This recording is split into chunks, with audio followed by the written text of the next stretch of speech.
Marketplace is supported by Putnam Investments, recognizing the value of financial advice since 1937. Putnam Investments, a world of investing.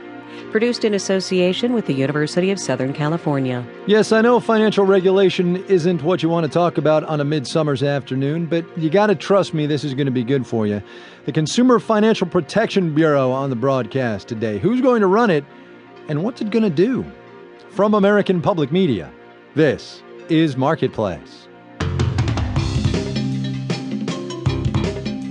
Marketplace is supported by Reputation Defender, monitoring, protecting, and helping improve your online reputation while deleting personal data from websites that sell it. ReputationDefender.com/market. And by Progressive Insurance, helping people shop for car insurance at 1-800-PROGRESSIVE and Progressive.com. From the Frank Stanton Studios in Los Angeles, I'm Kai Ryssdal. It is Thursday today, the 29th of July. Glad you could be with us. It was a hot time at the Treasury Department this afternoon. 7 top banking regulators just sitting around talking. Timothy Geithner hosted. Fed Chairman Ben Bernanke and Sheila Bair, the head of the FDIC, were there as well.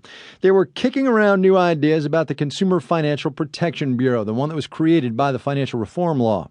The Bureau is going to have broad powers to write and enforce rules on everything from credit card fees to home loans. It's going to have hundreds of employees and a budget somewhere near $500 million. And as always happens when a new bureaucracy is born, a traditional Washington rite of passage is taking place as well. Turf battles. Our Washington Bureau Chief John Dimsdale reports. The existing regulatory agencies were told today they're going to have to give up some of their staff and budgets. Bureaucracies hate to relinquish either jurisdiction or money, and NYU professor Paul Light says that resentment could easily be a problem for the new Consumer Protection Bureau. Because you've got old loyalties that you're trying to merge under a new mission. You've got to create a hierarchy. You've got to blend a workforce. There are significant challenges to it. The financial services industry lobbied hard against the Bureau. The law does give a Regulatory Oversight Council a veto over Consumer Bureau rulings, but that's not enough, according to Tom Quadman at the Chamber of Commerce. There has to be a 2/3 vote of the council if they find that a rule of the agency will endanger the economy of the United States. That's an awfully high bar. The restructuring has begun even before the president nominates a director, who George Mason University professor Todd Zawicki says will have unprecedented clout. With virtually unlimited power, that gives this person the power to regulate virtually every credit transaction in America.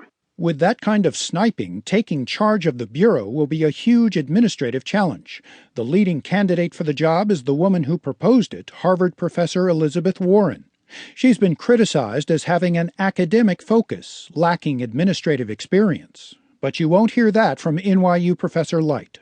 From my standpoint within academia now, we're just as bureaucratic as any organizations, and so I'm not holding that against her.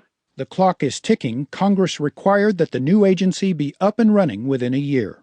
In Washington, I'm John Dimsdale for Marketplace. There were some new foreclosure numbers out today. Lousy is about the gist of it. But you know, when the housing market first went bust, a lot of people figured it would be good for the rental market. Can't afford to own, the theory went, so you go rent. What really happened was that things were so bad, people didn't rent either. They doubled up with friends or moved back in with mom and dad. Now, though, it looks like people are finally deciding it's time to move out again. Marketplace's Elisa Roth reports. The big reason people are starting to rent again is jobs. Mark Obrinsky is chief economist at the National Multi-Housing Council. It's a trade association for the apartment industry. He says it's not that the job market has gotten so much better. It's more like people have decided it's not getting worse. They're less worried about losing a job they currently have than they might have been a year or 2 years ago. So they feel sure enough about their situation to ditch the roommate or move out of their childhood bedroom. Obrinsky says the fact that new jobs are so hard to find also makes renting more appealing.